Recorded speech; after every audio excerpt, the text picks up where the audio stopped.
Сәлем баршаңызға. Бүгін өте әдемі және соңғы уақытта ғаламторда көп шығып жүрген осы стёганое одеяло немесе подушка деп аталатын пирогты жасап көреміз.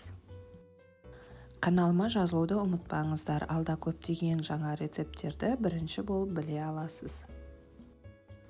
Ал бастайық. Алдымен жұмыртқаларды шағып, үстіне қантымызды қосып, аппақ болып көпіргенше миксермен араластырамыз.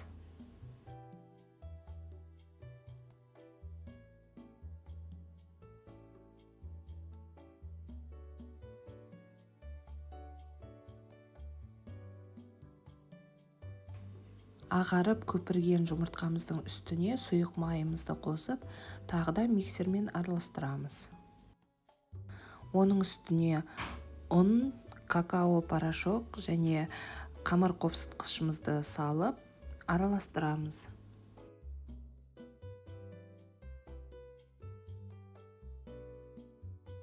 Бір келкі қою шоколадты масса шығады.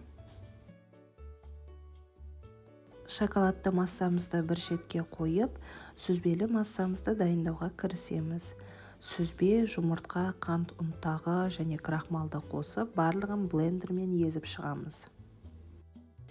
Менде суы көп сүзбе екен, сондықтан осындай сұйық болып кетті. Сіздерде кішкене қоюлау болуы қажет.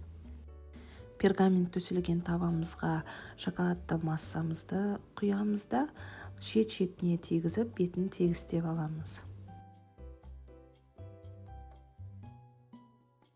Ал оның үстіне кондитерлік қапқа салынған сүзбелі массамызды алып құйып шығамыз.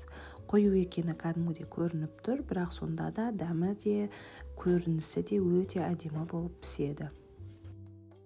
Қызып тұрған пеште 180 градуста 30-35 минуттай пісіріп аламыз. Жалпы көрінісі өте әдемі болып шығады. Астарыңыз дәмді болсын. Сіздермен болған Құндызай.